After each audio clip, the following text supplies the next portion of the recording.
It can get lonely climbing Mount McKinley, so to entertain myself, I go to ChumbaCasino.com. At Chumba Casino, I can play hundreds of online casino-style games for free, like online slots, bingo, Slingo, and more. Plus, I get a daily login bonus. It's just too bad that up here, I don't have anyone to share my excitement with. Woohoo! Woohoo! Live the Chumba life. Anytime, anywhere. Play for free now at ChumbaCasino.com. VGW Group. No purchase necessary. Void where prohibited by law. See terms and conditions. 18+. Thanks for choosing this free Anfield Index podcast. If you'd prefer to listen to this or any of our other shows without adverts, then now's the time to check out Anfield Index Pro. With AI Pro, you can supercharge your entire listening experience. You'll not only get all of our podcasts without the ads, but you'll have them far faster with our Quick Publish feature available exclusively for subscribers. AI Pro also puts you in the heart of our sound studio, with an option to listen to many of our shows live and interact with the podcasters in real time as the shows are recording. Upgrading couldn't be easier. AI Pro is available on all popular podcast platforms. Just head on over to AnfieldIndexPro.com and get started today. Hello and welcome to the Daily Red, your lunchtime catch-up on all things Liverpool FC and your daily reminder that the Reds are top of the league and remaining top of the league for the foreseeable future.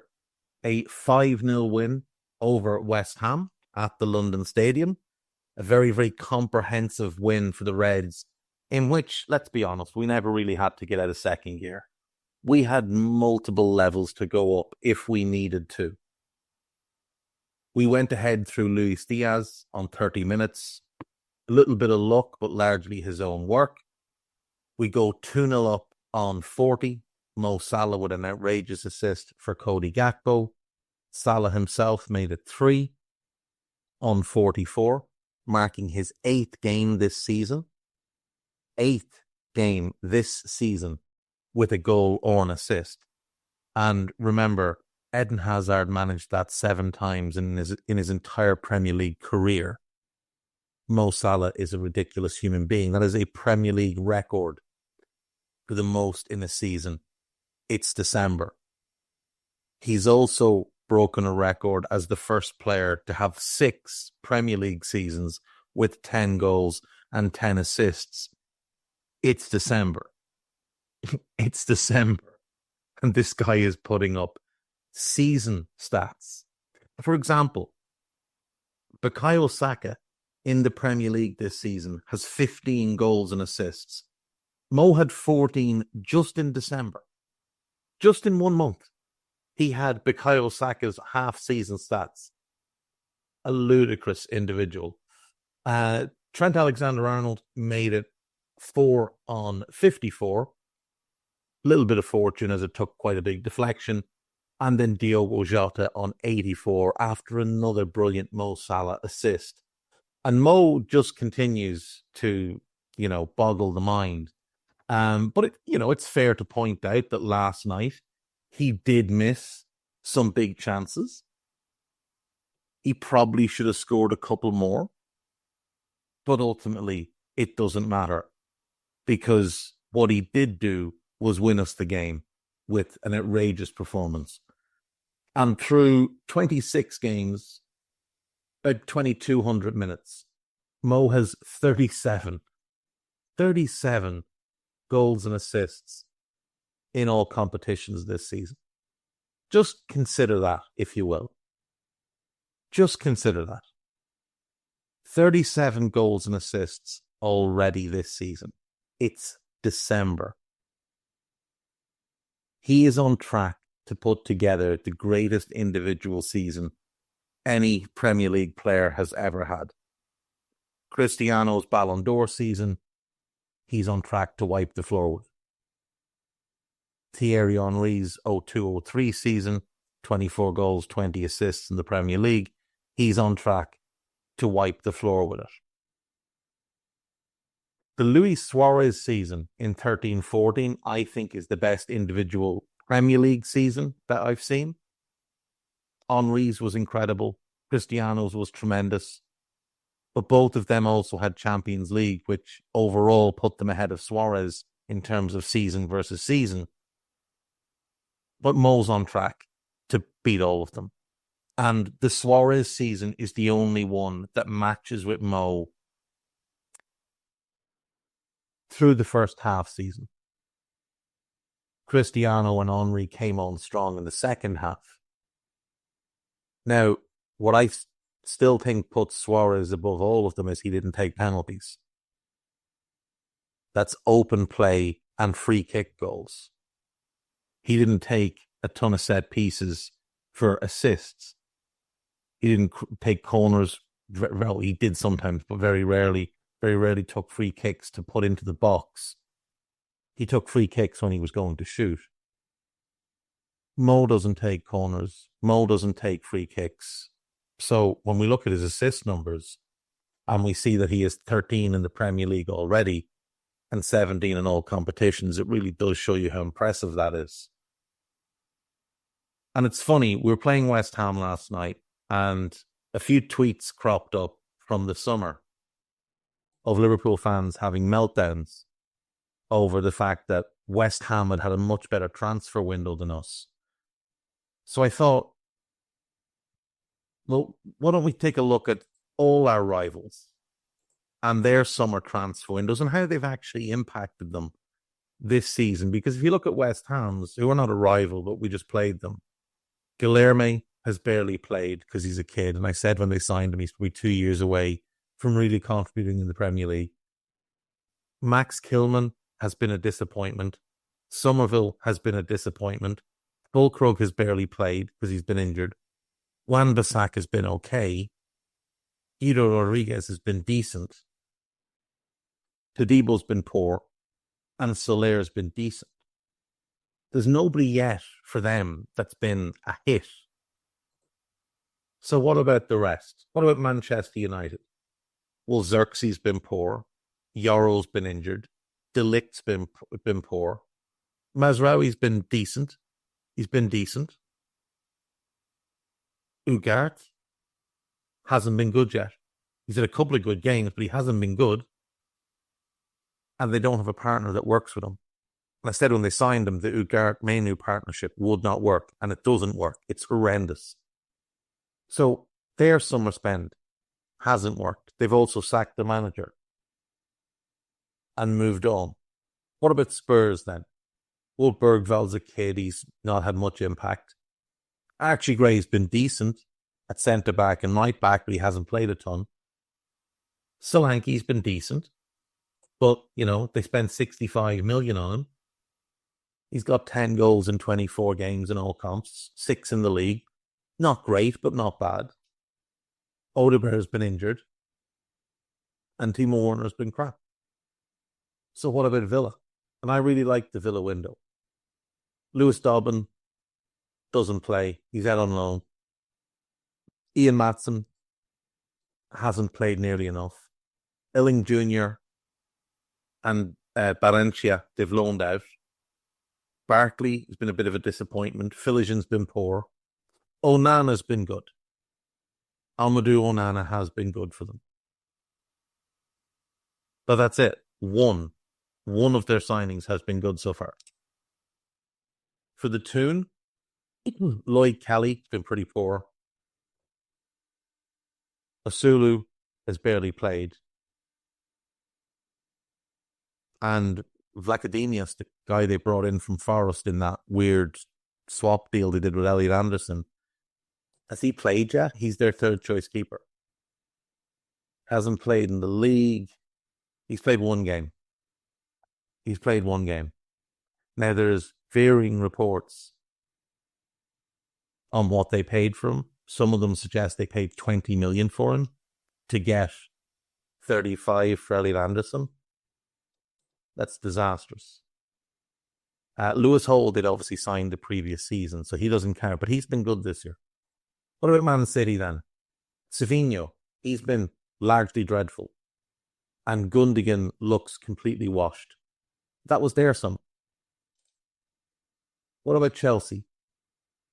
Omari Kellyman hasn't played. Tosin's been disappointing. Gui has been decent enough in the Europa Conference League, but he hasn't played in the Premier League. Dewsbury Hall has not been successful at all. Renato Viega looks like he might be good in 2 to 3 years. Caleb Wiley, they've sent on loan. Philip Jorgensen, I think he's played the Cup, the Conference League, and 1 Premier League game. So hasn't made an impact in the league. Anselmino hasn't played. Pedro Neto, he's had some good games, but he's not producing. João Felix has been a disaster. And Sancho's been very hit and miss, which is what you expect from Sancho at this point. So nobody making a big impact for their first team, despite all that money spent. And then there's Arsenal. So they bring in Ricardo Calafiori and Mikel Moreno. Now, Mikel Moreno's been decent when he's played, but he doesn't play a whole lot. 11 appearances in the league, and some of them are sub-appearances. So he started less than half the league games. Calafiori's been good when he's played. He's only been available for like 11 Premier League games, and he played in 9. So again, these are not players that have improved them despite a pretty big outlay there, nearly 70 million that Arsenal spent on those two. The one club that you can look at and say they've signed players who've made an impact this season are the club that currently sits second, Nottingham Forest. This is MLS and U.S. soccer commentator Brian Dunseth here to tell you the only podcast you need to fulfill your weekly soccer needs. It's Week in the Tackle. And I'm Tom Rennie. We'll talk the Premier League title race, the Champions League, MLS expansionism, and the ongoing disappointments of our respective teams. It's all on Week in the Tackle. Didn't your West Ham just win a European trophy? Ah, that night in Prague. Sorry, what were we talking about? A Week in the Tackle available wherever you get your podcasts. Subscribe today so you don't miss a single episode. Elliot Anderson's been very good for them. Nikola Milinkovic has been absolutely outstanding. Jota Silva's been decent. Ramon Sosa's been decent. David Carmo's out on loan. And Morato has been okay when played, but he hasn't played a ton. He's been a sub quite a lot. They're the one club you can look at. Like Alex Moreno's been on loan. He's been okay. He's lost his spot. I don't know if he's injured, but he's not in the team at the moment. And James Ward-Prowse has been a disappointment. But they're the one club that you can look at and say they've got multiple players that they signed in the summer that have actually made a big impact thus far. Elliot Anderson and Milinkovic. There's no one else. No one else. So when people get themselves all wrapped up in transfers, and no one loves transfers more than me, just remember that they don't always work out. Like we signed Chiesa. He's barely played because of injury and illness and whatever else has gone on. And there's growing reports now that potentially he could go back to Italy. He's been linked with Napoli. If Napoli are truly interested, maybe there's something we can make work there with Kvaratskhelia. Maybe. He's been linked with Torino, which I'm not sure he would be interested, but after how Juve treated him, maybe he'd like to go to their local rivals. If so, Samuel Ritchie could be very interesting for us. But the point is, transfers don't always work. And even if they do work, sometimes it takes time. Like, look at Cody. Cody came in, had a decent first 6 months, was pretty poor last season, has been very good this season. Lucho came in, had a really good first 6 months, started the following season really well, got injured, then his parents got kidnapped, and he didn't seem right for the better part of 2 years. And this season he's playing really well. You know, look at Darwin. We spent a huge amount of money. It hasn't worked. Look at Gravenberg. Awful last season. Absolutely dreadful. He's been good this season. He hasn't been as good as people make him out to be, but he's been good this season. So transfers can take time, or transfers don't work. Spending money doesn't mean winning things. If it did, Arsenal would have a league title or two under Mikel Arteta. Instead, what Arsenal have to celebrate is that they didn't concede more than 2 goals in any game in 2024. Doff of the cap to your 6-man defence. You must be so proud. I do want to take umbrage with something. Lewis Steele, who I like, I think he's a good journalist, doing his player ratings for last night's game, gave Van Dijk 6.5. He gave Robertson 7. Robertson did not play well and almost gifted them a goal. Van Dijk made a goal-saving tackle on Jared Bowen, a goal-saving block on Paqueta's header, another block on Luis Guilherme's shot that took it onto the post, and the blurb said he had little to do defensively. Well, there's 3 key moments defensively that all contributed to Alisson not having to make a save. What more could he have done? The reason we were able to be so dominant is because we have him. The reason we get away with not having a strong defensive midfield is because we have him. But week after week, month after month, he continues to be underappreciated.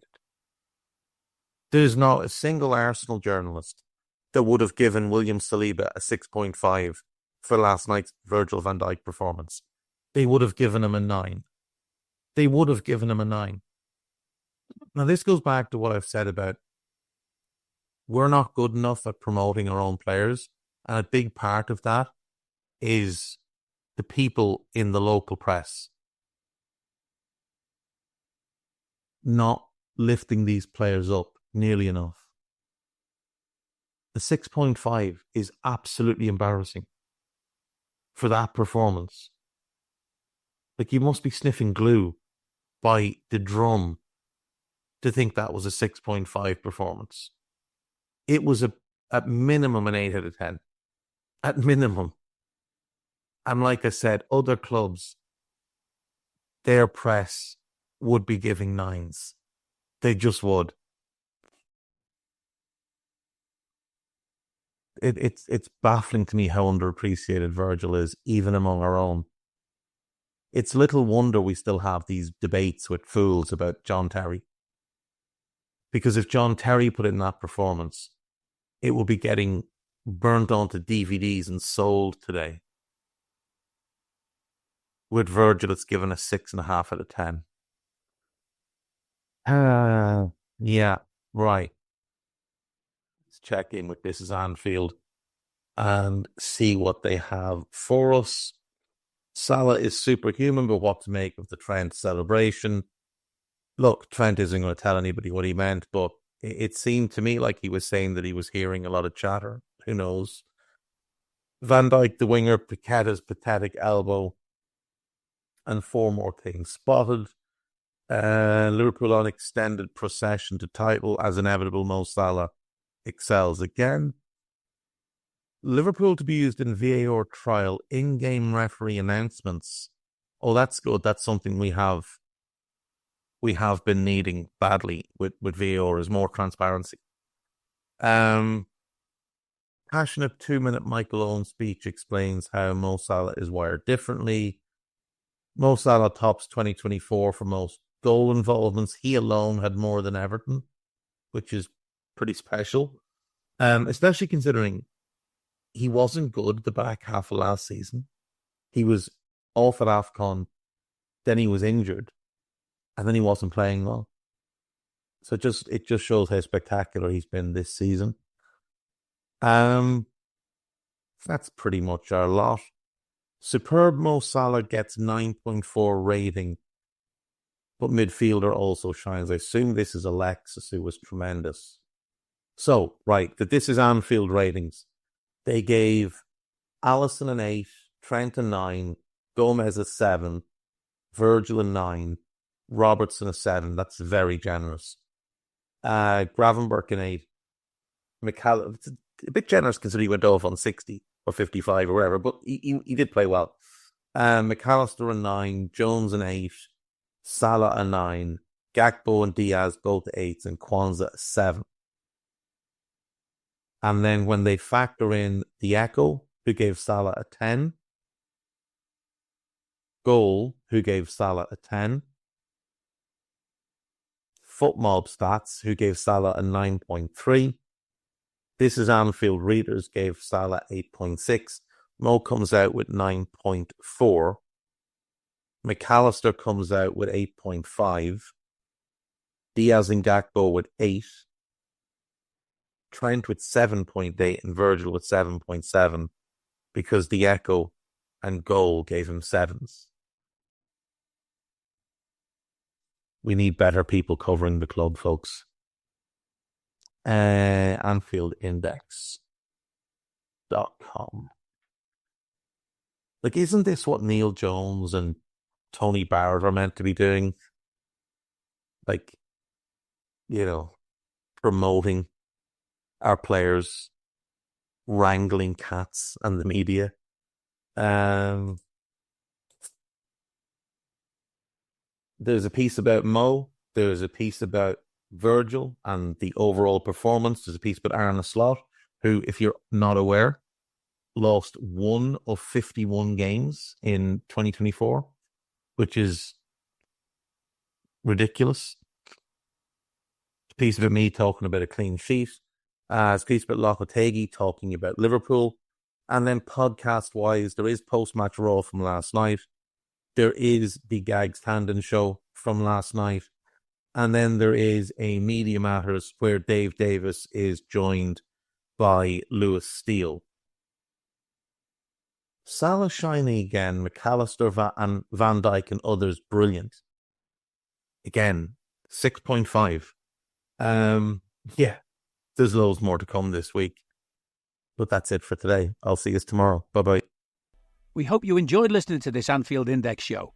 Please be sure to subscribe to our channel so future podcasts find their way to your device automatically. There's nothing quite like fan engagement, and we'd love to know what you think of anything discussed on this show. The best way to get in touch is over on our free Discord community, where both podcasters and listeners debate the hottest LFC topics 24/7. Sign up free now at AnfieldIndex.com/Discord. You won't regret it. You can also follow us on Twitter at Anfield Index and find us on Facebook by searching for Anfield Index. Oh, and before you go, we'd love it if you could leave us a 5-star review on your favourite podcast app. It only takes a couple of seconds, and it means the world to the people who create these free shows.